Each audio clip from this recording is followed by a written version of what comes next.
Okay, welcome everyone. We're live online, so welcome to anybody who's tuned in on our YouTube channel today to the Buller District Extraordinary Meeting, 3rd of August here at the Clock Tower Chambers in West Buller. So welcome to staff, Raquel from the news, and we have some guests today sitting in to listen. We don't have a public forum at extraordinary meeting. Okay, so we'll kick it off. We've got Rosalie is joining us via Zoom today. Hi, Rosalie. Hi. Okay, so I'll declare the meeting open. In attendance, we've been through that. Rosalie's on Zoom. Now, as far as apologies are concerned, we have an apology from Francois and who was the other? I'm not seeing Linda. Linda, we haven't seen. Phil. Yeah, thanks, Mr. Mayor. Just a procedural matter. You indicated there's no public forum at an extraordinary meeting. Correct. We had a workshop recently on this matter that we're discussing this afternoon, and one of our attendees was told that he would be able to present in a public forum prior to the start of this meeting, and he left that on that understanding. I'm interested to know why that's no longer the case. Thanks, But Phil. it was then. Thanks, Phil. And Paul is nodding down there. Right, Who was that, Paul? yes, yeah, so we did, so that was my communication mistake. I honestly believe there was open format in front of this meeting. We have been in touch with that person as well to see if there was anything they'd like to take up specifically. There was an opportunity for them to have a workshop with Development West Coast where they did state their position. They were happy not to speak to today's meeting, so apologies for that, councillor. Okay, thanks for that clarification, Paul. Okay, so back to apologies. We've got Francois and Linda's missing in action at the moment. Okay, so Excuse me, yes, right. have we got other people who have arrived today believing that they would have the opportunity to speak in public forum? No, I was told today that we wouldn't have the opportunity. I've driven all the way down to Little Work. I wasn't able to attend the meetings you had in our areas because they happen to be away from the driven, but Albert area. Yeah, okay. So I would love to be able to speak, but Yeah, I think I'll defer to the rules, Simon. George, so under the standing orders, it would have to be 48 hours, 24 hours notice for that. Is it chair's discretion though or not? We'll check whether it's chair's discretion.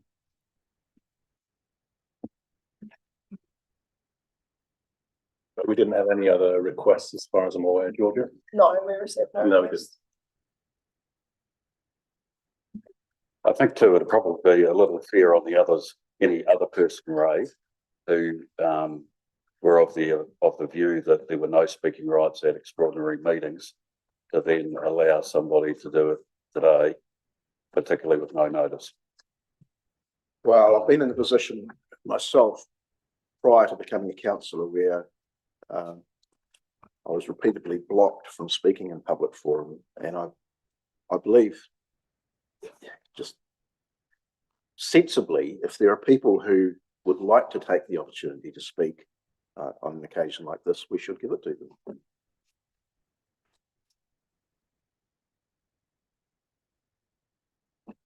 I'm looking for signals.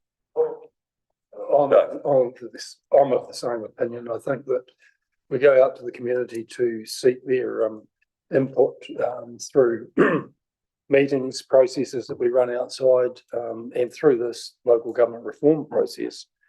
We haven't had a lot of time for people to engage. I mean, it's a very short thing. It will extend as the process carries on, I know that, but any opportunity for people to have input and have their say, quite welcome.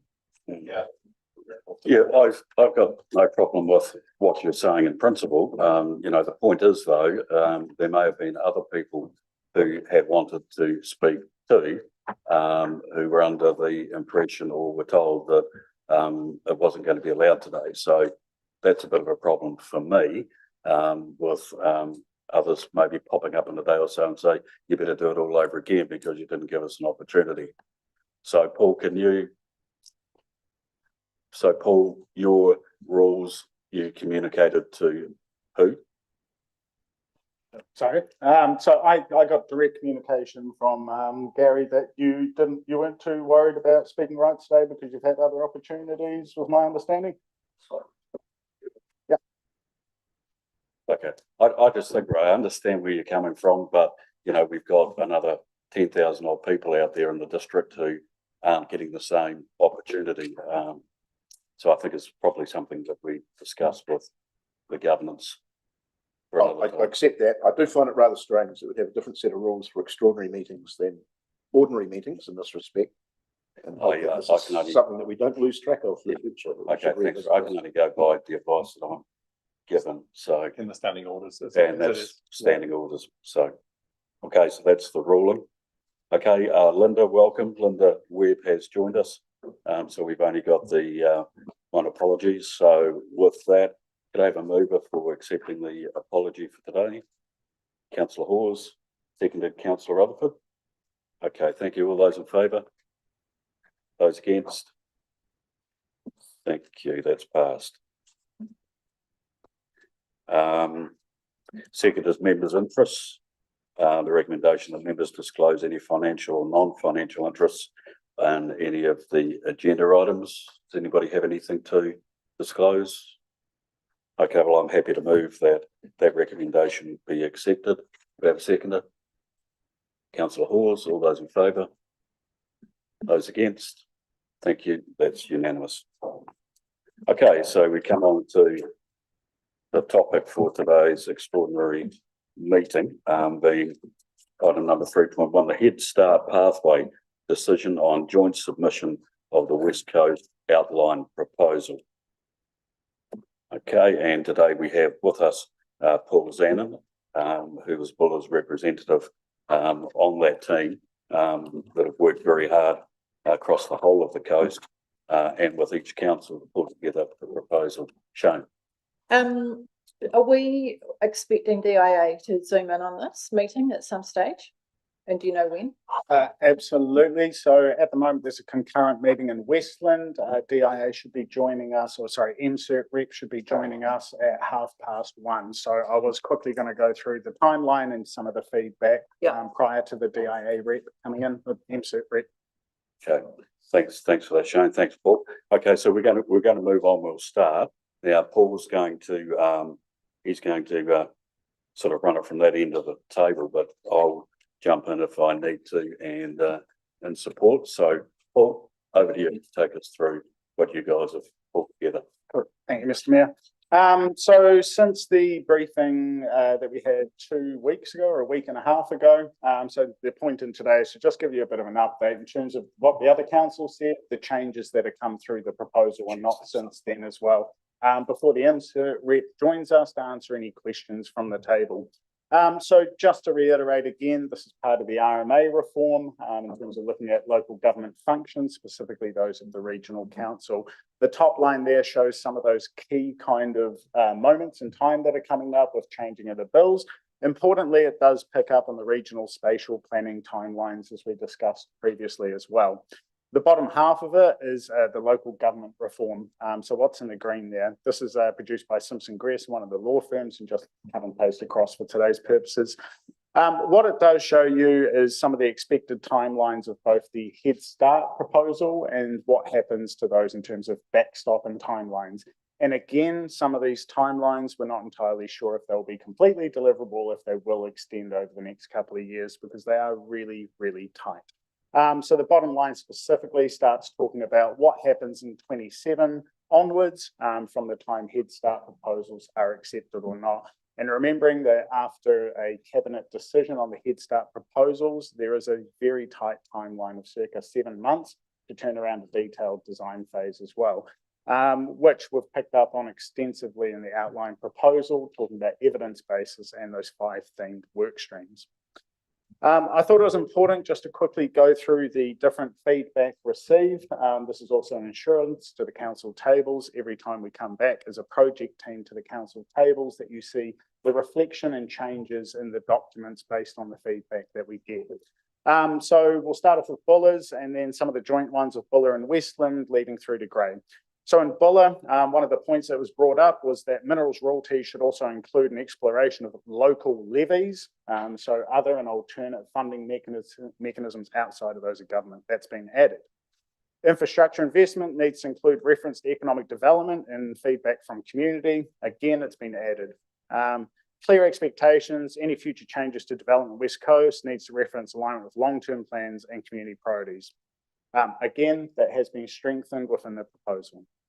The program manager needs to be independent of all councils if this was to proceed. Again, that's been added in an Annex 1. Clear that detailed design, understanding service delivery impacts on the community and assess those accordingly, approved and added in. Ngatiapa is referenced in the document, but may still have interest in the Buller. So yes, the paragraph that's been put forward to the Mayor and Deputy previously as well does include that reference now. Need to build in points throughout the process of valuation to be able to determine when or if changes are needed, opportunity to create this as a living entity that we can evaluate. Again, added in Annex 1. Will not proceed if MCERT support is not guaranteed, risk too high of cost. So this is the point about the the sort of severe stresses that the area is underway with the significant reform programs, but also BAU works, local water done well, and we're still in the response or recovery stage of flooding events. So this was a interim. This was more of a let's see if the proposal goes ahead, what MCERT comes back with, and then the councils, if there is any requirements or changes or conversations about funding streams, that will come back straight to the council table again. Layers of governance, so really pushing the local board side of things, strengthening that up, that the sub-unitary as per the New Zealand initiative work. So just strengthening up that sub-unitary layer with local boards that came from this table. And again, that's been put in page 5. Buller and Westland, both councils brought up local water done well quite extensively, and also the cascading effect of TTPP, local water done well, etc. Again, this has been strengthened up in the most recent version that you've got in your report. Post-transition to Coast Waters, lessons learned. So even in real time, there are lessons learned from other amalgamations and current work streams. So that's been added in page 17. There was some good feedback coming from the table here. We need to be stronger on government support, critical for long-term sustainability, or we can't proceed. Again, added in and in some depth as well. Westland. So just moving off Buller's commentary, Westland said, can we remove any commentary in relation to a unitary council? We've had the same conversation, obviously, around this table multiple times. No, it doesn't pass that first sniff test from MCERT, which you'll hear from Sarah today as well. What assurances can MCERT give us? Guarantee both local input and direction will be agreed by government after detailed design. This is part of negotiations. We cannot guarantee that everything that is in a proposal will make it through the different stages and phases. That is part of the negotiations, is finding out what different partners in these proposals want. So not a guarantee, but certainly an intent. Westland would like TTPP and local water done costs referenced more clearly. So government's contributed 1/50th to TTPP costs, again added in very, very strongly in the documents. Conflicts of interest between regional and district council functions becoming unitary. I can understand where the line of questioning is coming from, but there are other unitary councils that balance these accordingly. There's a lot of changes going from the 2 tiers of governance to a single unitary council as well. From Greymouth, just the 2 bits, local water done well, LTP processes, rates capping, workforce constraints, etc. Again, MCERT resource is critical to any future work streams as well as funding options. And that has been obviously covered by each of the councils. And the final one, Gray mentioned Development West Coast could look at something like the Canterbury RADA Foundation. It's a lot different than that, but I think the point is, how does DWC operate in the next phases as well, which is heavily in the proposal. So just wanting to see if there was any clarifications or questions on this part of it, just prior to waiting for Sarah from MCERT to join us. Just the timeline that the government timeline around 2028. Just clarify it for me, Paul, what they expect to be completed by 2028. So they are all of the proposals to date, they're basically saying that regional councillors is not a vote that you will have in 2028. So if you are in a Head Start proposal and a detailed design, everything's put to bed and you have a new operating system, then that will be in place. If there is a transition period, then they'll, I imagine they'll put something like CTBs or commissioners in place for that transition from regional council roles and functions from 28 onwards. But if you're in a Head Start, the expectation is that the new model and proposal will be in its transition phase by then.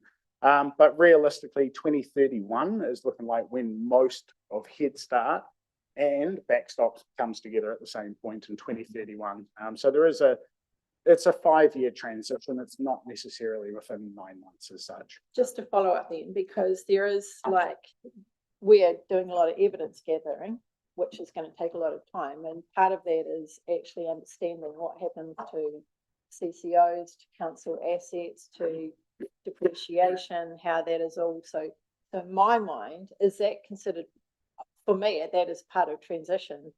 Like, I don't think we can get all the evidence that we need to know the way forward by that in that short timeline. Is it going to, do you think, or I guess you can't answer it because there's an iteration in this.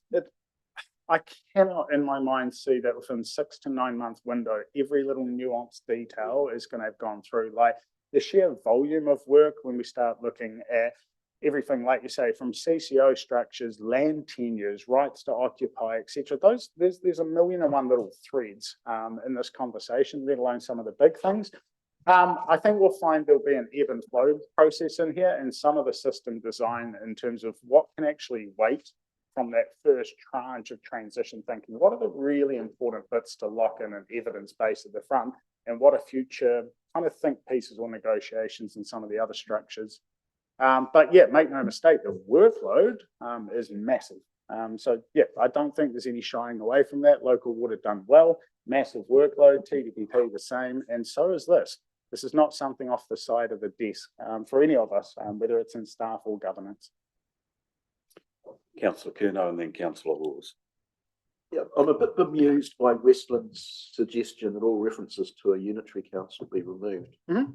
I would have thought this whole thing is based on the assumption that that is happening, that's a given. Can you kind of expand on that? Well, a little bit, but I wasn't there because I was here.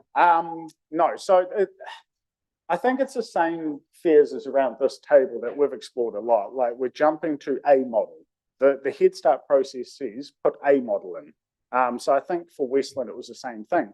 We want to keep gathering evidence, which is why we've really tried to write in the draft outline proposal the gateways, the stop points, I guess, where we go, hey, look, the evidence isn't stacking up, etc. We're trying to build those kind of pause and delay points in the proposal. I think theirs was the same thing. It's going, well, hold up a second. Like, is this the best final solution and outcome we can go through?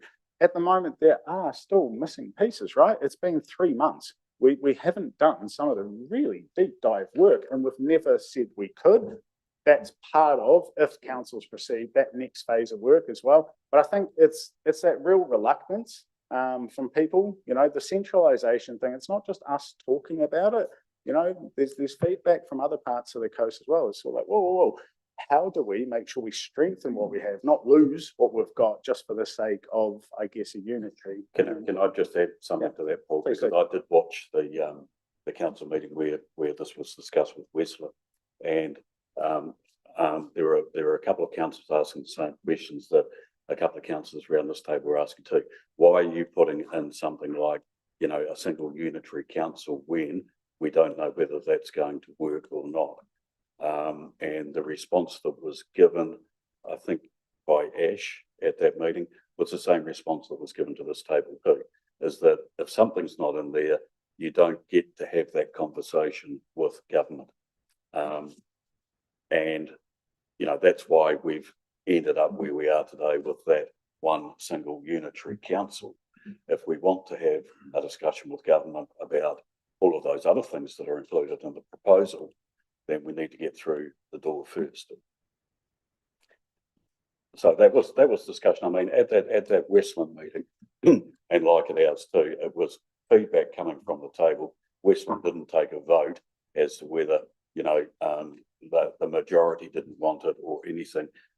So it was a conversation. I think it's confusion over terminology. I think unitary, the word unitary is meaning different things to different people. I agree, yeah. I totally support that. I think amalgamations and unitaries have become one and the same. Okay, thanks for that. Sorry, Councillor Hawes, and then Councillor O'Keefe, and then Councillor Sampson. Yeah, I think you've touched on it anyway, Paul, thanks. But it's, it was just around the points of evaluation, really, going into the future. So in other words, you know, even if we start the process, if we agree and the process becomes a fait accompli, we still need to have those points where we reevaluating. And I see you've written that in, probably not as strong as I'd like to have seen it, but you know, it is there. But yeah, I think that's the critical from a perspective of looking at it. You know, is it working? You know, is there an ability to change horse midstream to some extent? You know, if your horse is drowning, you're going to have to do something. You either go down with it or you change. You know, so I think we need those parts. I would have liked to see them a little bit stronger. Councillor O'Keefe. Sorry, Paul, do you want to just a respond to 2-sec that? response. That's Yeah. right. We've tried as hard as we can to get through the commentary, and remembering there's obviously two other partners. But we have on page 37, it's the same thing around the project structure and going, where do decisions sit and who reports where? That's also part of it. There's one thing in once a month coming back to approve, but it's, I mean, the mayor and deputy have seen how fast paced this has been going. And I think the working group or subcommittees that each council would have to establish, not just ours, but if that decision to go ahead, that's quite a commitment as well from governance. I think it needs to be a lot more iterative than just once a month in terms of guidance and also where some of the evidence points sit, those touch points are. Thanks, Paul. Before we go to Councillor O'Keefe, I'd just like to welcome Sarah. I'll call you DIA, Sarah, so other people in the room don't get confused with the name change. MCERT, Mr. Pickford is telling me. So welcome, Sarah. Sarah's joined us today. So Sarah, you're happy between you and Paul to take questions as we go? Very happy, yep. That's great. Thanks again for joining us. Okay, Councillor O'Keefe. I suppose this is, hello, Sarah, I suppose this is quite timely now you're here. I was just going to quiz the orange from Buller, where we're not going to introduce the part where Buller doesn't proceed if we don't get any support from MCERT, because really that's our safeguard. Sorry, I might 1-2 tag team that. So you will note that even though it says yellow in there as in a medium, you will notice at the front of the proposal on page 2, I think it is, where it says this simply cannot be done and we won't proceed without that support. So look, we've tried to write it as strong as we can, but there was a reason why for MCERT it was quite difficult to sort of talk about the resourcing side of things. But Sarah, if you don't mind, MCERT will. Yeah, so we were provided with a draft. It's an earlier version of the proposal that you've seen. And one of the things that was noted was the request from the West Coast Council for support from MCERT. It's not unusual. Other proposals also contain requests, and we're being really asking if it's a no-go if you don't get the request, to be really clear about that, which you have in your proposal. So your proposal will only be accepted if we're willing to provide the amount of support that you have sought in that proposal. So you will not be into Head Start without that support. I mean, it may be a reason. That reduces the view of your deliverability, but you certainly will not face a situation where you are accepted for Head Start, and then we say, sorry, we're not going to help you. It's very clear in the proposal, and it's something that we're aware of. Thanks, Sarah. We've got councillor Sampson. Rosalie? No, I had nothing at this stage, sorry. Okay, Deputy Mayor and then councillor Rutherford. Sarah, just want to clarify that support means finance, not just support. Because that's, you know, I've read a few things where it says support, but we will need probably staff and financial support as well. So I want to make sure that that was clear in the document to MCERT. I think if you want, I don't think that is that clear. I think when we have been interpreting your support, it will be things like financial modelling. So the way that I would see something like that working is that we would agree a person, similarly that we did in terms of the water. I know water's not a great word in the West Coast, but we do have kind of consultants or contractors that we have that are kind of local government experts. We're already talking to them in terms of providing support in the Head Start proposal. So we would agree for something, giving you an example like financial modelling, we'd agree a person, they would work with the councils to get the appropriate financial information, and then they would present back to you. But I have not seen in the proposal, and as I said, I have only seen an early draft where a request just for money rather than what I would see as more kind of resourcing. Just to clarify, I'm not saying just for money. I'm just saying where perhaps if we need consultancy support that MCERT can't supply, that it will be funded. Yep. And the other question I had was around if for some reason, if today we voted not to go with the Head Start process and Graham Westland decide to go with it, and we're kind of forced into it, do we have any opportunity after that to be involved in the process at all because they are taking us with them? Or have we cut ourselves out of that by not going with it at this stage? I think it's very hard for a council that's voted not to be part of something to then, in a very short time frame, be included. So I think the practical reality is if you decide not to be part of the Head Start and the government does accept the proposal from the other two councils, that actually the work will happen with in the main with the other two councils because of the timeframes and because willingness is a really important part of Head Start. Thanks, Sarah. Yeah, okay, thanks, we'll move to councillor Rutherford, and then here we got councillor O'Keefe after councillor Rutherford. Sorry, councillor Webb. Sorry, yeah. Sorry to dump you in there, Tony. Councillor Rutherford. Thanks, Mr. Mayor. Mine's real easy. Paul, you can probably answer that. Ngāti Apa included and now included. I'm curious. The detailed design phase will identify wider iwi engagement where matters are either national significance, extend beyond the immediate area of the proposal, or have cross-boundary implications. None of those apply in terms of the request to include Ngāti Apa. How does this sit and how does it sit with our other iwi partners to have this included now in the document? I might actually defer to Mr. Pickford on this one. I wasn't involved in that one directly myself. So through the chair, you're correct, Phil. There are cross-boundary interests, and it is a challenge for us because we are stuck in the middle, if you will. So it's not for us to define which iwi we should be talking to, whether it's Ngāi Tahu, whether we should be talking to Ngāti Apa. So the Ngāti Apa settlement that has with the Crown identifies the Ngāti Apa have areas of interest, including Westport and parts of the Kahurangi National Park. When that settlement was made, the Crown did suggest we entered into an MOU. That hasn't happened. So we are in a situation where the Crown acknowledges that there are competing interests, overlapping interests, but it's not for us to determine cultural rights or interests.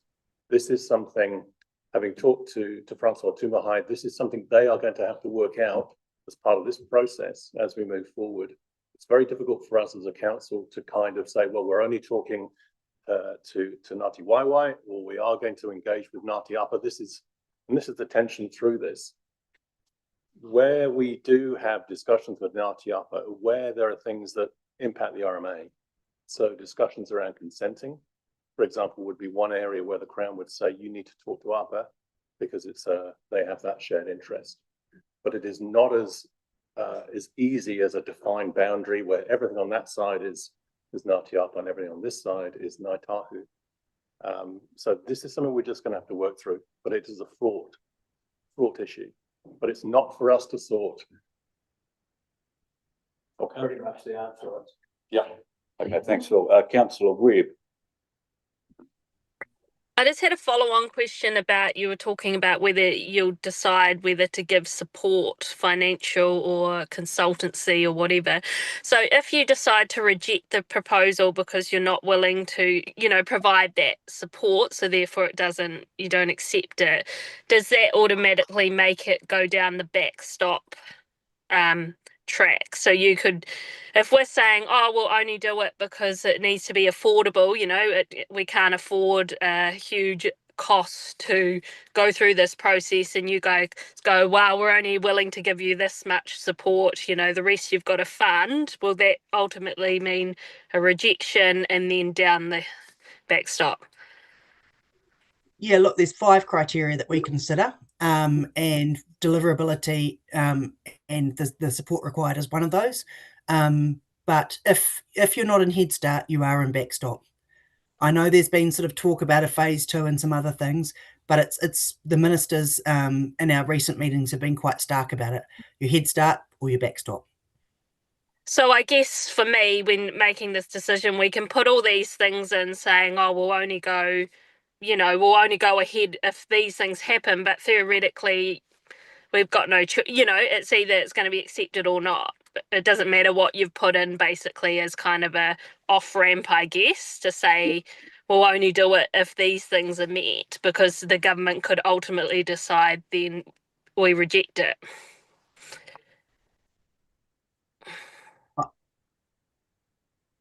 Yeah, I'm a little bit unsure about your question, but the process is, yeah.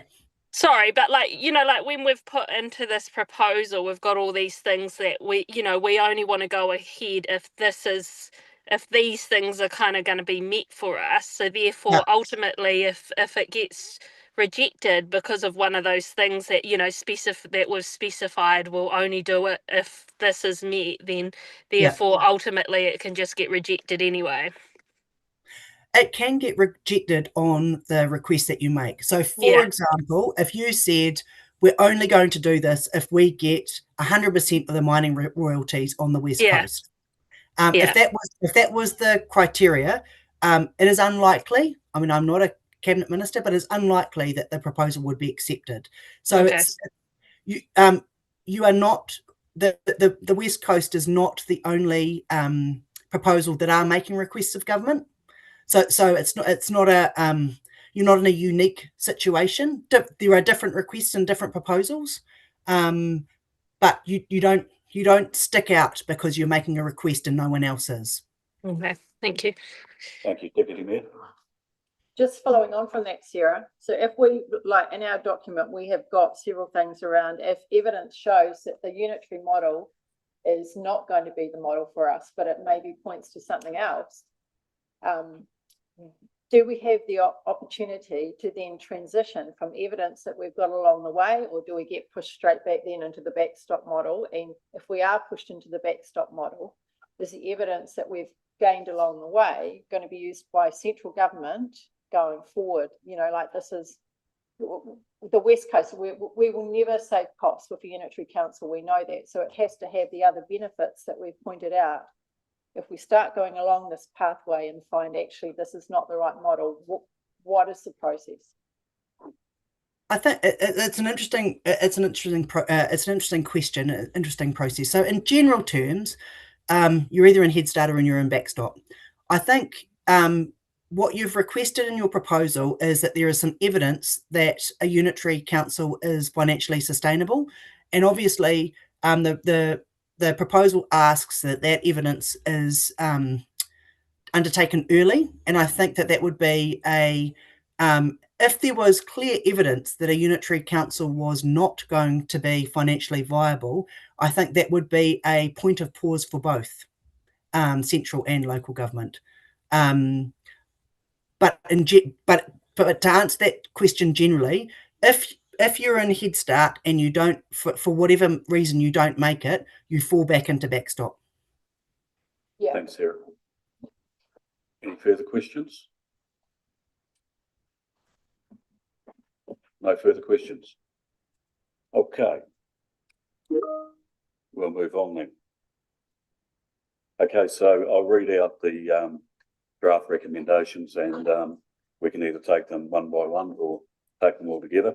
I would suggest at the moment we take them all together unless there's objection. Deputy Mayor. I'd like them to be taken one by one. I thought you might. Thanks. Okay, that's fine with me. Okay, so the draft recommendation, the first is that council receives the report. Councillor Hingston? Yeah. You're happy to move? Councillor, moved by Councillor Hingston, seconded by Deputy Mayor. Any further discussion?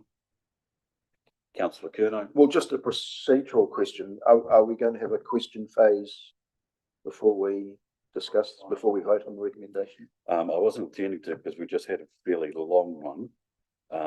And I asked whether there are any further questions at that point.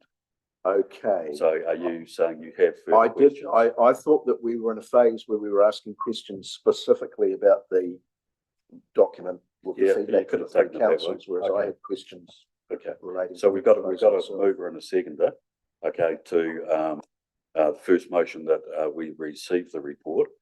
So I'll open it to any questions or comments that you may have, Councillor Curnow. Yeah, look, I've got a question about the submissions.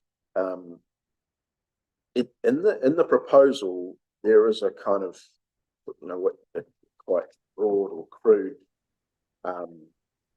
quantitative analysis of the submissions, and then we all acknowledge a very small number of submissions in relation to population. There's no real qualitative discussion of the qualitative nature of the submissions. And interestingly, I came in here an hour or so ago, and there's a submission in an envelope from a local person here, and it's a strong case in favour of the option B, the unitary council for Buller. But I don't see that kind of discussion, that alternative discussion for option B reflected anywhere in the submissions. The other side of it is that we know, I think on anecdotal evidence, that a lot of the submissions in favour of an amalgamated unitary council for Buller and the West Coast are based on a mistaken assumption, and that's the assumption that rates will somehow diminish. So what's my question? My question is, was there an analysis, a full analysis of the submissions? And the other question is, why are we as councillors, well, we don't appear to have had access to the submissions, aside from the one that landed on my desk quite mysteriously in a paper envelope. I'll let Paul, I've got a view, but I'll let Paul answer that. Sorry, councillor, but previous council where we actually tabled the proposal and all the engagement findings had all of the engagement in its raw format sitting right behind everything. So it's out on everyone's websites, it's fully publicly available. So the analysis was done the same as, so this was done by Grade, they were the host council for this. So they went through, they themed everything through that. The previous council meeting was where we were sort of talking about that engagement report and the findings. I don't have it on me.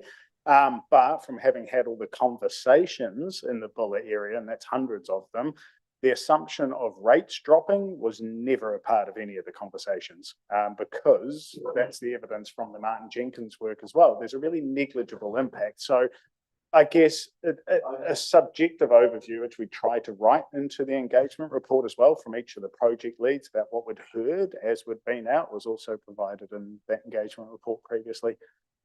So you don't think there is any assumption on the part of the submitters?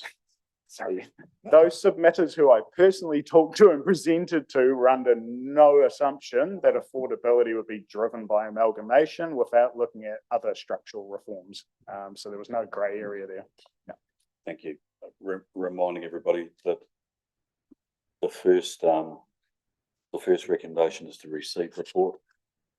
Deputy Mayor.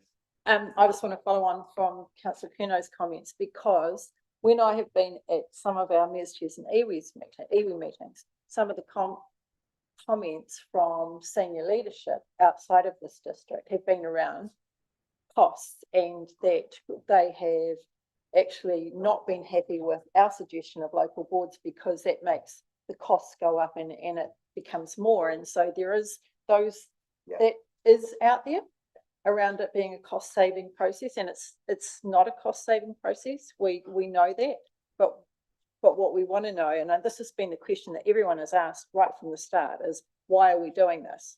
Like, if we had that guidance, Sarah, right from the very start, it would have been a whole lot easier as to why we're going through this process. For us, it's never going to be about saving costs, and that's an interesting, that you make the comment that we could get financial analysis or analyzers in here, but it's about actually having a stronger voice, being able to deliver services, and because we know what we've currently got is not sustainable. One more event and we are, we're looking not good here, one more weather event. So I hear what you're saying, Ray, and I think that there is that perception out there in the community that Unitary Council will save costs, save money. It's not a thing, and I actually hear it from some of our other leaders around the West Coast, and so I just want to agree with you. I just want to make a comment before I go around the work that's been put into the proposal. So I just want to say that in the timeline that we had, comment that Ash, led by Ashley, that the team have put a really good paper together that does reflect what we saw as priorities. The process is flawed, the timeline's flawed, but actually well done to you guys for putting this paper forward, because I think in the timeline we had, it has been a good result. So, I'll repeat what I said earlier on. For me, this is about opening a door to Wellington and having conversations that have needed to be had for a long time. I think Sarah, very early in the piece, you said, tell government what you want in your response.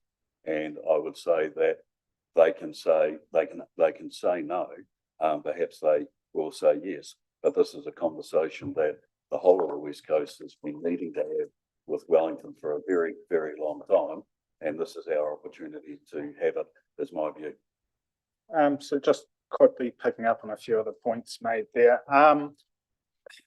It is littered throughout this proposal that reform alone will not achieve the benefits for the coast. In page 1, page 2, page 3, page 4, we really have put that in liberally throughout it, talking about structural reform. We've got an annex all what would need to change in the relationship with central government. The criteria that Bulla District Council has put through, as well as those in the Head Start program, talk a lot more than just affordability or deliverability. So I think it's that, looking ahead is the important part. And I think the Bulla District, with its wellbeing framework of affordability and prosperity, is a good way to look at this. Paul, can I ask a question? How long has the West Coast, and your memory or from discussions you've had, been lobbying government for at least a share of mineral royalties? From my understanding, 4.5 decades that people have been talking about minerals royalties and haven't landed it yet.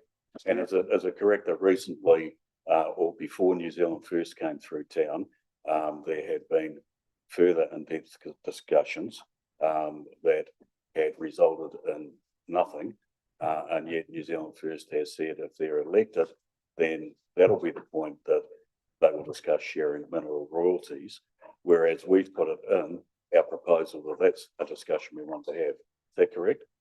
Yeah, I think any of these discussions are to be had with government, and I know it's election season, I do get that, but it's government who we have an arrangement with, not individual political parties. So I think in this case, the conversation around minerals royalties is something that's really important for this district and for all of government, not just the individual political parties. It's something that the district has been disproportionately affected by some of those key industries without a remuneration for those industries as well.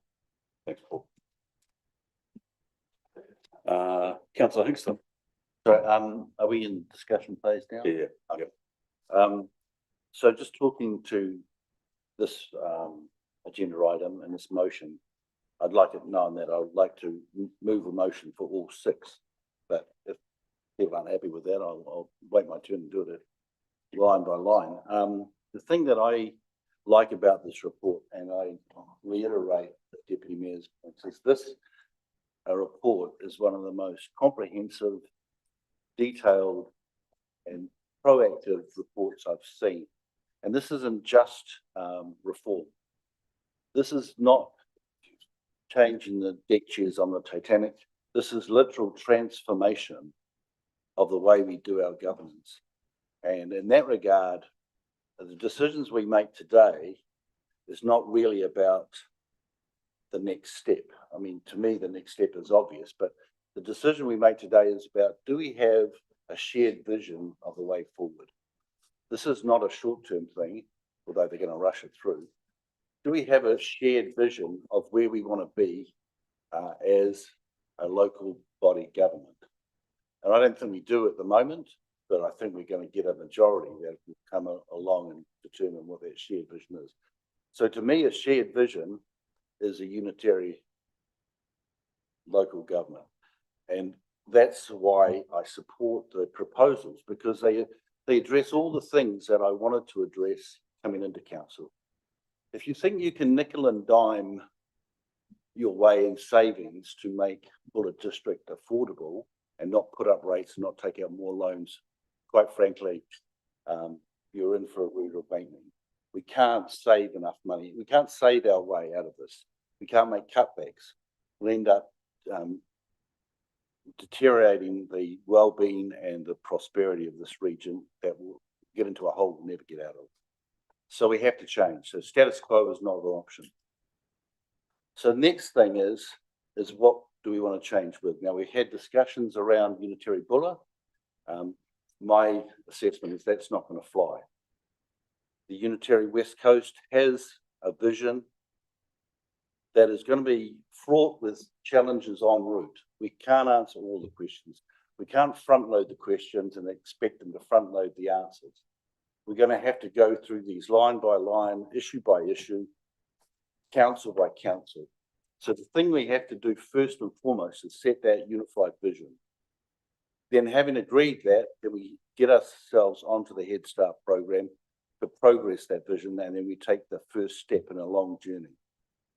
Thereafter, we're on a journey of transformation. Now, transformation is never easy. Change is never easy, and it's always uncertain, and it's always complex. And quite frankly, in some areas, it can be quite scary. So I think that the next thing we need to develop is trust and equity and fairness with our fellow districts. And that's a key thing in going forward. Now, what we need to do is we need to do everything out in the open. And that's why I was pleased to see the discussions around the other council's feedback. They've got questions, we've got questions. But I think if we go forward with a bond of trust and unity, then we can overcome those problems. And I know that sounds like a bit of a motherhood statement, but believe me, in transformation of this nature, trust in our partners is key. And the other thing we have to have is trust in the government. Now, that's a long stretch, I've got to say. Central government, trust in central government, present company excluded, Sarah, having been in a government agency, I know the variables from government to government, from party to party, and you can't rely on them to sustain anything for longer than an election term, really. But if you establish the parameters, you enter into good faith negotiations, then you're on the road to getting beneficial outcomes. And there's beneficial outcomes. To me, the most important ones are sustainable revenue options for further investigation, including mineral royalties, GST, dockland rating, all those sorts of things that we need to look at. Then thereafter is the local voice. That's, to me, is the next most important issue. So I wholeheartedly support the paper's perspective on local board representation. And I think that is going to cost us more money to get it right, and certainly in the transition until we settle down into a way of doing business. But together, I believe that we can meet that challenge. Together as a council and together as a district and a West Coast region, we can meet those councils. So I know it's easy to focus on the short-term problems, the crocodile closest to the boat, but I think the long-term vision is far, far better for us all, from the local communities through to the region. And we should take the opportunity to exploit that opportunity that the government's given us to have lead transformation in a way that's beneficial for all involved. Thanks, Councillor. We've just had a note come through. The Westland have concluded their meeting, the same one that we're having here, and voted unanimously to proceed with the proposal. Councillor Hawes. Yep, hard to follow on from all of that, but just for everybody's sake here, I think the key word here is governance or government, and that appears in two different contexts. It appears in central government and local government. In other words, we're part of governance on behalf of the whole of our peoples, and I think this is our chance to get that readjustment. It's been a top-down approach from central government to us guys, downloading all of the work and all of the costs onto local government. It's affected our small area far more than it's affected other big areas. It's also affected us because we haven't had the growth that some of those other areas have had. We don't have the population base, so all of the effects cascade down onto a small council like ours way more than they do onto bigger councils with more population and more growth. So this is a chance to reset governance, or the word government, and the way that applies. And I think it's a partnership approach that we need to actually be able to establish. And that partnership is not between a political party being a government, but being government on behalf of the people of New Zealand. So that's where the discussion goes. This completely opens up that, from my view, to all particular areas. So there's nothing really excluded from this discussion now. And I think now is the time to have the discussion on the same as Councillor Hingston, but from a slightly different perspective, of the opinion that we just move forward, accept all of the 6 parts to our decision, our recommendation, and start the process of reset, because it's the only way small councils are going to be able to have that feedback up to a central government level and support come down. Thanks, Councillor. Councillor Mayor, just a procedural issue here. Yes. I believe that we've already agreed that we will take these one by one at the request of our deputy.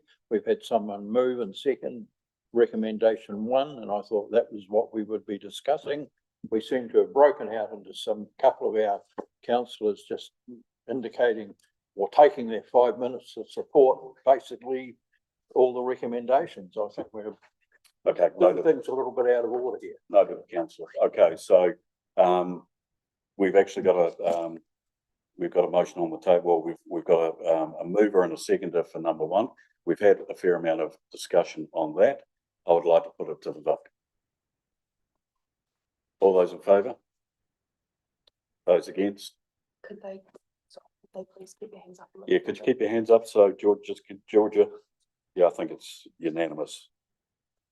Thanks, everybody. Can we now see this right now, so that we don't receive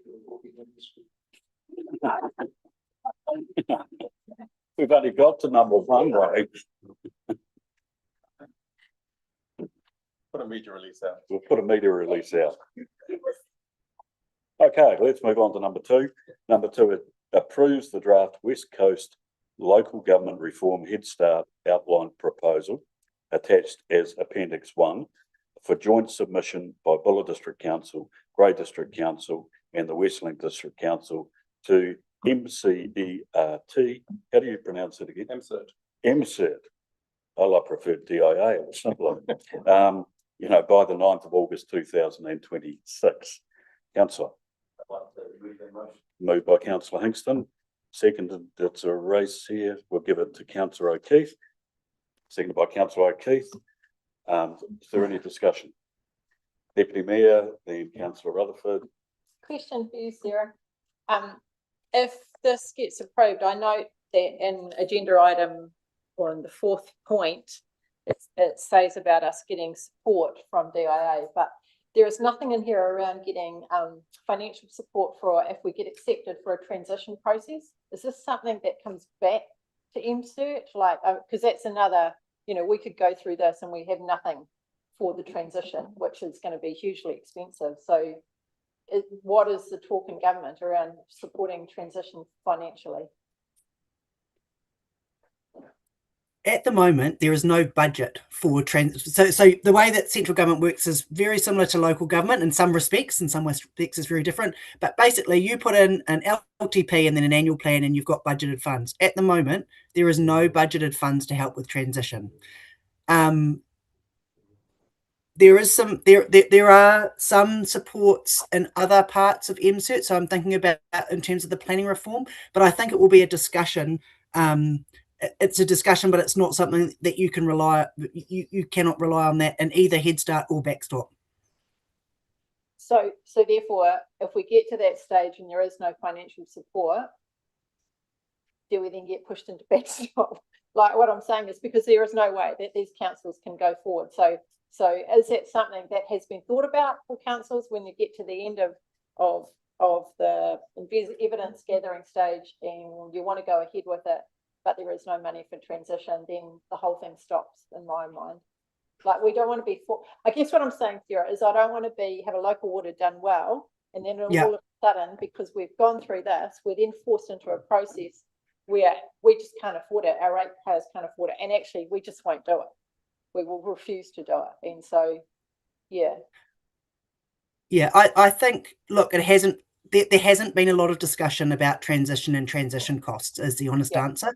I think the fact that there is rates capping and the fact that it is identified that transition will have costs will be a point of discussion. Yeah, okay. Thanks.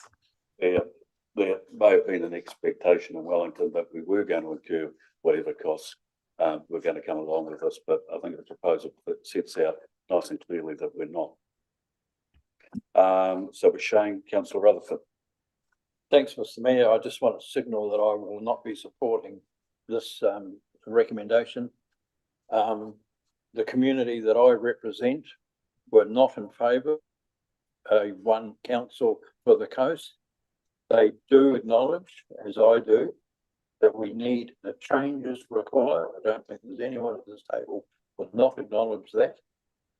When I agreed to joining the Head Start program at this table back in May, I was fully in the faith that we were going to have a range of options that could be put in the paper that didn't necessarily include one council for the coast.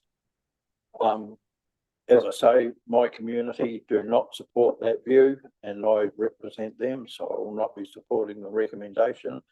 I believe that there are a lot of other ways we can explore change and improvement to local government within our region.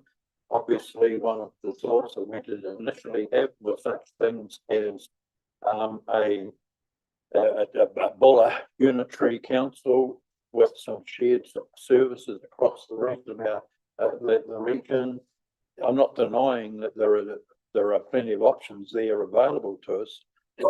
My big concern with this paper is that once the ball starts rolling, it doesn't get stopped. The snowball rolling down the hill, and the fact that we've identified the the main object of the paper is to propose a unified council for the entire West Coast. Everyone here knows that you can do anything with figures, and if that's what the paper says, that is what will happen. I'm not concerned about being pushed into a backstop situation. I think we'll find that by the time the 9th of August rolls around, there'll be many other small councils like ours. If we chose not to be part of the Head Start proposal, call me naive if you like, but I do not believe that any democratically elected central government is going to be punitive in terms of dealing with those who decided not to be part of the Head Start proposal. And I think there'd still be plenty of opportunity if we chose not to go ahead to work with our neighbours and find a solution that we believe is in the best interests of the Buller district. So I've had my say. Thank you, I will not be Councillor. supporting. Councillor Kerner. Yeah, like Councillor Rutherford, I believe that we're here to do what we genuinely believe is best for the people of Buller, our community. I'd also like to say that I agree with just about everything that Councillor Hingston said, except possibly for his conclusion, that we do need to have, as a nation, we need to have an absolutely thorough review of the relationship between local government and central government. I agree with our Deputy Mayor, we're only one event away from catastrophe. Well, that problem's not going to be solved by going into necessarily solved by going into an amalgamated council. What we have to go through is a process that is more than just drawing lines on a map. And I'm sorry, but this process does seem very simplistic. It seems like drawing lines on a map. If we want genuine simplification, we already have the architecture for it here. Buller District Council as a unitary authority absorbing the appropriate functions from the regional council. An amalgamated Buller and West Coast Council is not a simplification to me, it's a complication. Because in order to do that, you've then got to establish a whole stratum of governance underneath the unitary layer. I'm not sure why we would do that. What would be the gains from that? I can see a hell of a lot of diseconomies of scale. So within the confines of the Head Start program, it seems like the way forward is not to participate in this and to argue for a simplified unitary authority in Buller.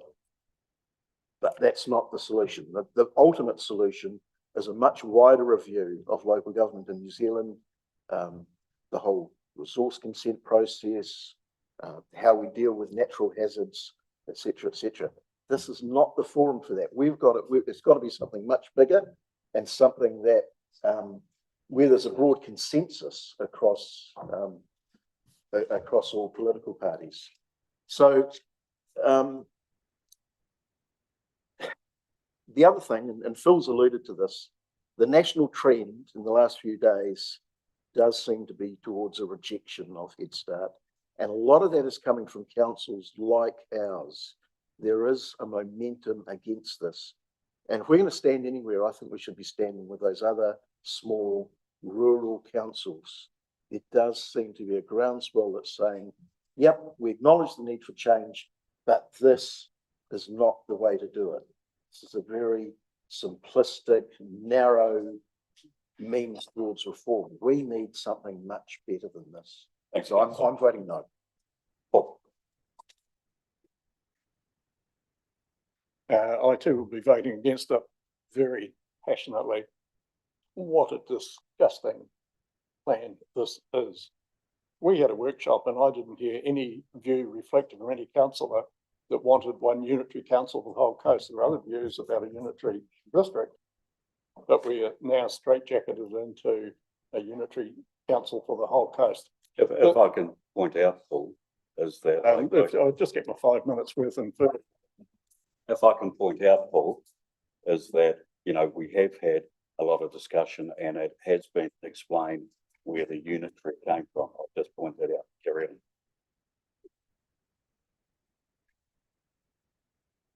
I've said for years, local government is broken. I said that long before I stood for this council. And what broke it are the very people that are wanting to change into one unitary council, in particular, the Local Government Commission. If we judge them by their history, they are the ones that said a unitary district scheme will do you well. It'll be cheaper. We're up to 10 million, I believe it is, and by the time it's rated for, it'll be closer to 12. There's not the money there, so it has to be a loan. It'll be paid off over 30 years, which means the ratepayers here will be paying 25 million for that scheme, and our proportion of that would be 8 million. That's the standard of the Local Government Commission. The Local Government Commission also were responsible for the 1989 amalgamations, and that puts us in the predicament we're in here. Nationwide, there was a huge surplus, a huge increase in staff throughout the nation, and every council, huge extra costs on the ratepayer, and the only benefit from that was the government. I've calculated that the extra staff from Buller District Council alone on the PAYE that those extra staff have created for the government is in excess of $60 million, which would have replaced all our infrastructure in Buller District. That's where the money's going. We've had local water done well, forced upon us. And the result of that is that, oh, it's going to be cheaper. The cost of the separating stormwater and wastewater here has more than 50% going into staff time. It's the administration costs that are ruining the ratepayers' money being able to afford to live in this district. If we go back to the Martin Jenkins report, which was one of the things that stimulated this, the greater reason for their directive for this is water infrastructure. Well, that's gone. So most of the reason of the Martin Jenkins report, infrastructure, being reorganised in a different form under one council, well, we've got that already, so that's taken out a bit of this. The terms of reference for the Martin Jenkins report are hard to determine. So the brief would be nice to know. But they talk about the economies that are going to be made by economy of scale. It hasn't been realised in the past anywhere. It's caused extra costs. Productivity, ridiculous, hasn't achieved.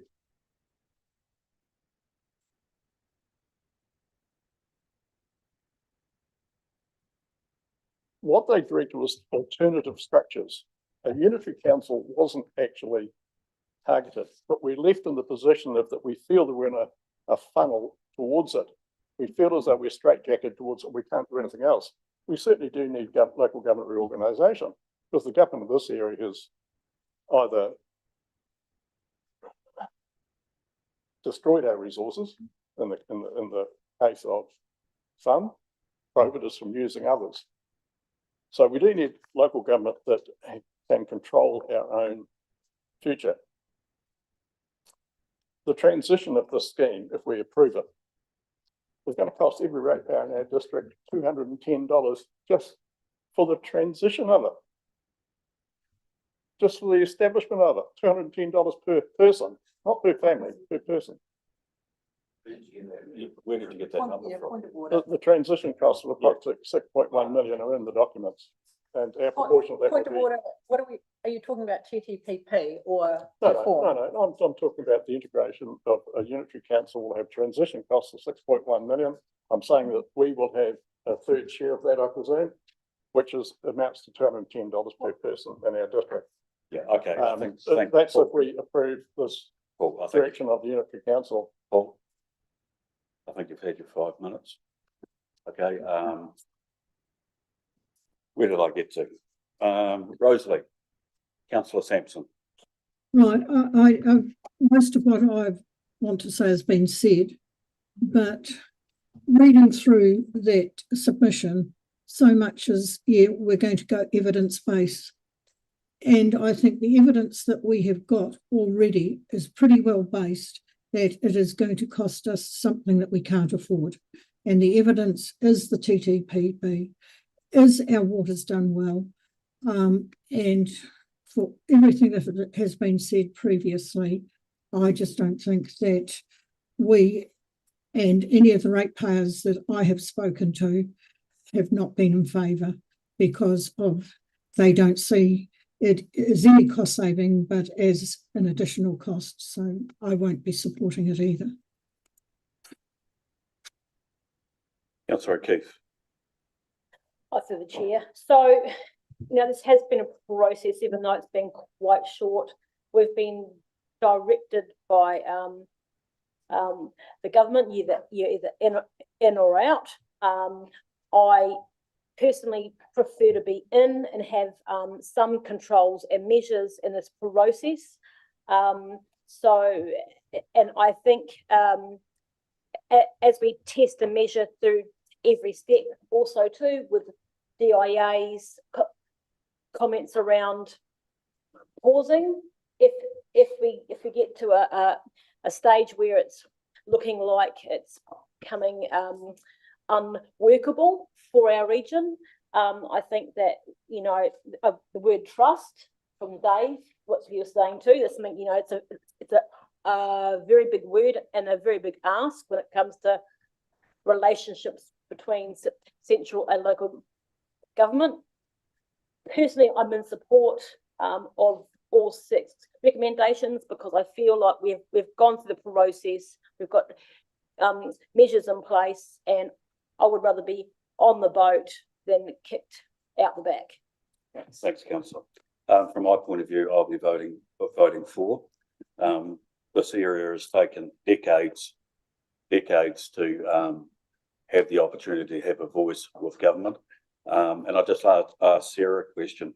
Sarah, if today we decide not to progress with the other 2 councils in fast track and we go to backstop, what dialogue can we expect to have with government over the next 6 months or more? It's a good question. We'll continue to talk with you, so you won't be iced out. But I think it's unlikely, given the speed that's required, that you will be involved in the detailed design, because it requires willing partners. And if the other 2, if the proposal from the other 2 is accepted, they will be designing the unitary for the entire region, and they'll also be having discussions like, one of the things that I saw in your draft proposal was a discussion about development West Coast.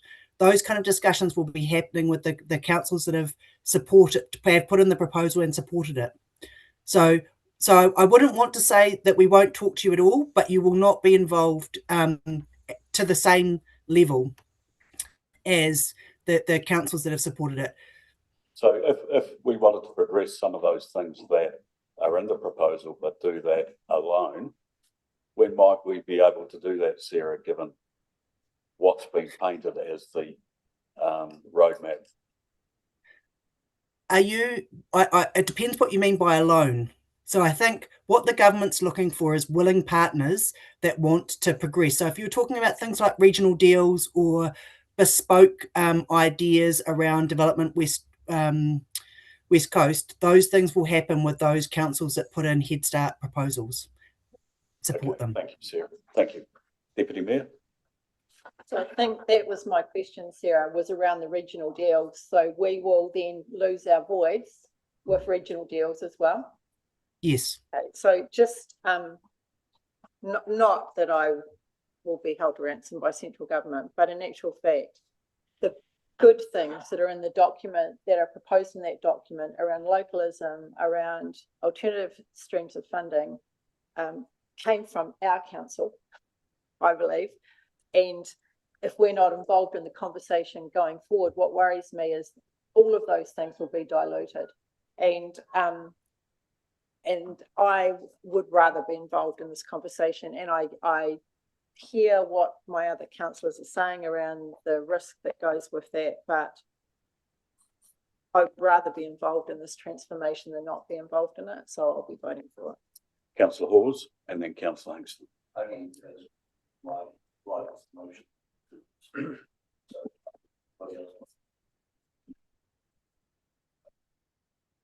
Councillor Hawes. Yeah. I just wanted to, state why I've got to the position I've got to on this. And I think that Deputy Mayor Shane has given a reasonable summation of why we're better off being in a part of a process and having a process done to us. So I think that, you know, I hear what's being said around the table. I hear other councillors and what they've said about not wanting to have things dictated to them, and the belief that, you know, that those costs in the past have come back onto ratepayers through processes that haven't been perfect. I think that's in the past. I think that what we've got to look at is how we design the future, which Councillor Hingston alluded to before. I think we actually have to have a look and see whether there is a better way around. And that's why I've got to the position where I've got that, because I do believe there is a better way around this. I do believe that we have thought processes within how we operate at the present time. I do believe that we have siloed ourselves in some respects, and in some areas. I'm sure we've moved into shared services models and that sort of stuff. So we have actually moved somewhat towards this, but there is still a lot of room for improvement. And I think that if you are fully representing your public and what your public view is, you will see that there's a range, councillors, of views within our district. And that range of views covers everything from amalgamation, roughly 60%, so that we've heard through this process. So 60%, the majority of your ratepayers wish you to go out and amalgamate. 40% wish you to do other things. And I think that's reflected in this process as well. I think we've done well to capture the views across the district and incorporate them into a possible way forward. So that doesn't commit us, and you quite rightly see that, you know, that all options are still on the table depending on measures that we put in place. So I think our representing, if you're here truly representing the general public of your district, then you will actually take all of those views into account. You will try and encapsulate them into what we've put forward, which we have, and quite rightly, Deputy Mayor points out, and Phil and other people point out, that the majority of the alterations, changes and things came from this table. We've got them in the process. So I can't see any reason not to vote to engage in the process on behalf of the people of our district. Can I just ask a quick point of clarification? Yeah, sure. So Councillor Hawes, your 60-40, where is that derived from? From the consultation, small amount of consultation that we have had. And yeah, and if you go through other previous iterations, you also got a feedback that indicated there was a split. Far from statistically. I'll just follow up too, and I think you had that round the wrong way. 60% of them did not favour, 40% did, so it's the opposite of what you said. Still statistically invalid. Okay, order. Okay, I'm not sure. Linda, have you got your hand up?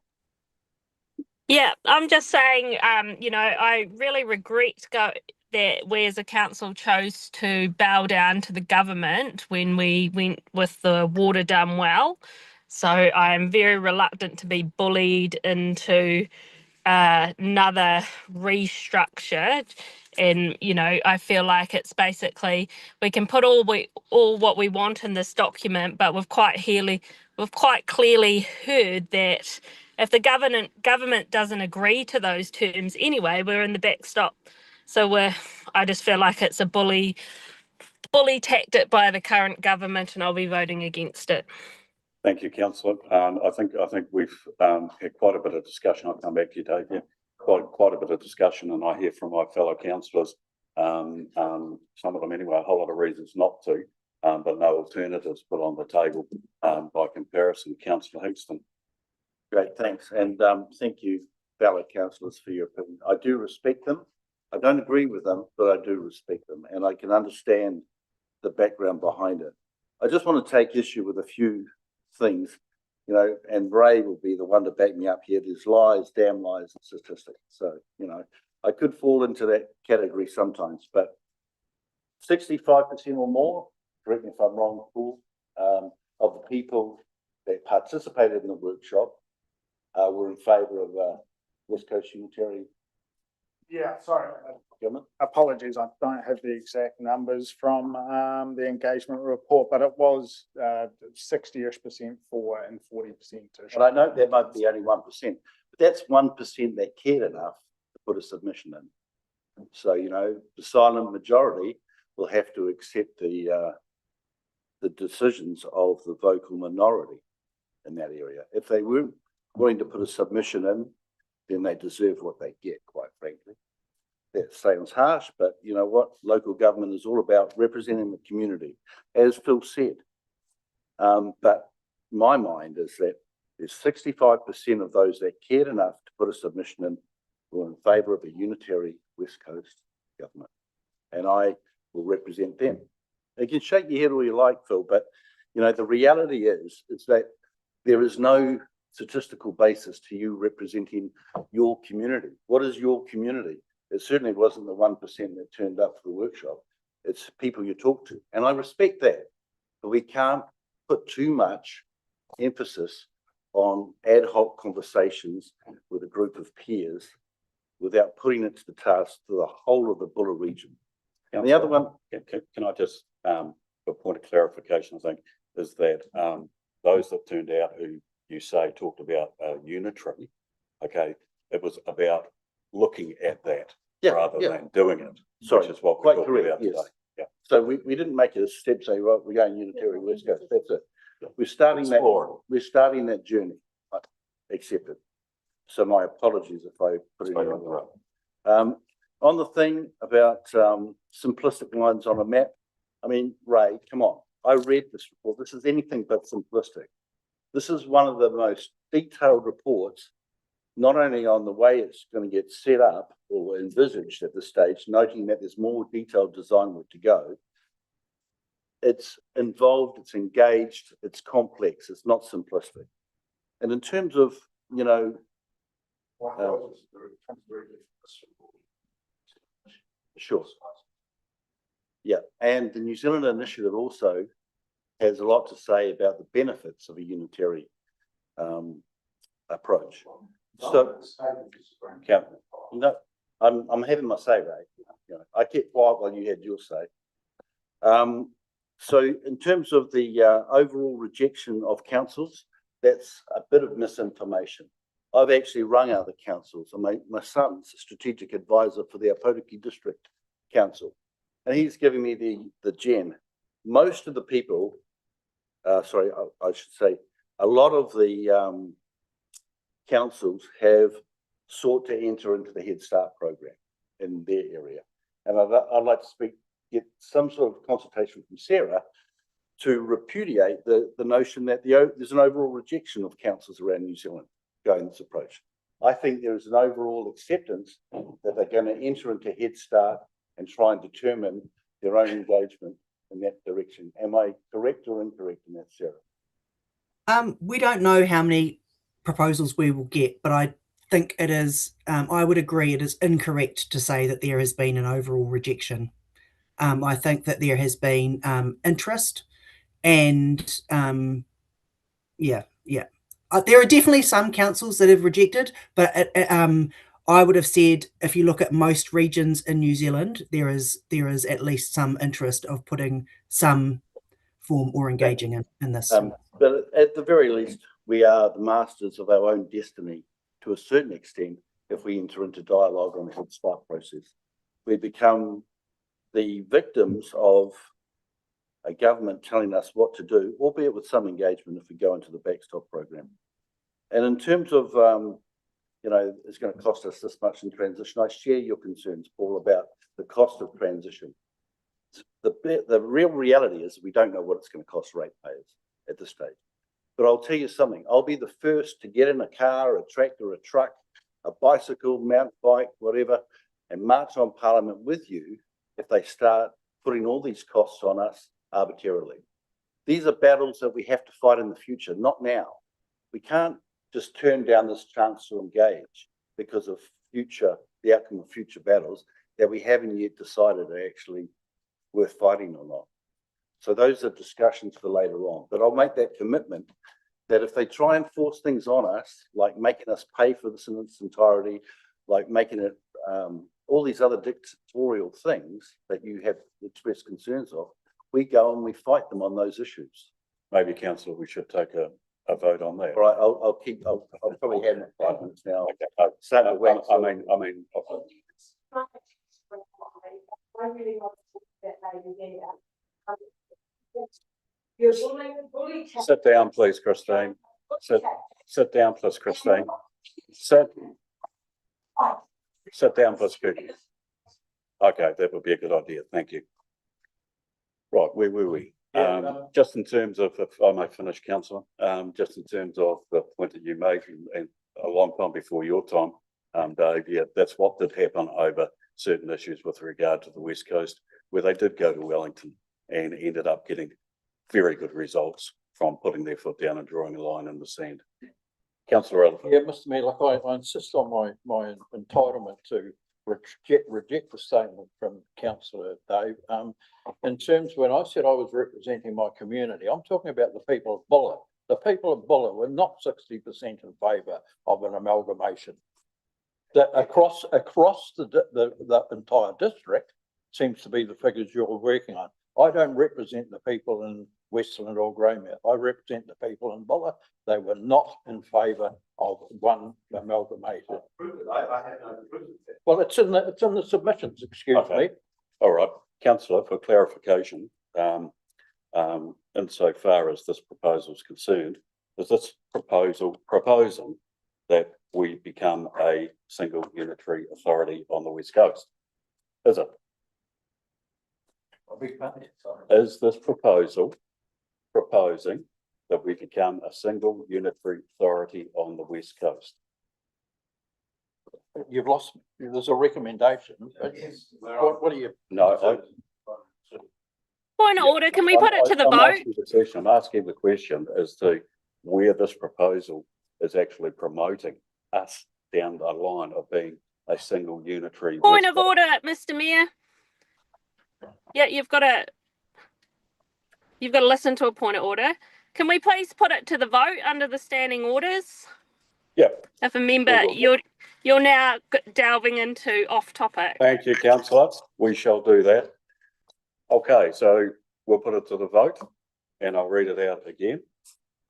Okay, so number 2 approves the draft West Coast Local Government Reform Head Start outline proposal attached as Appendix 1 for joint submission by the Bulla District Council, Grey District Council and Westland District Council to insert by the 9th of August 2026.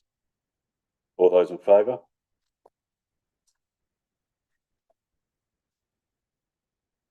Those against?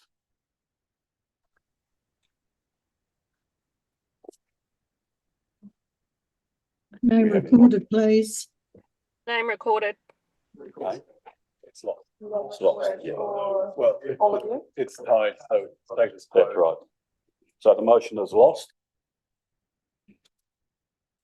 So there's, can I just suggest there's no point in proceeding, No, given that's everything right. else relates to that one passing? Okay, unless anybody has anything else to say, that motion is lost. And at this point, we conclude our meeting. Councillor Kerno. Just before we conclude the meeting, that's all right. Sorry? No, I think no, Ray. Council. No, we're finished. Okay, we're going to call the meeting to a close for 14:30 hours. Thank you. Thank you, Sarah, very much. Thank you.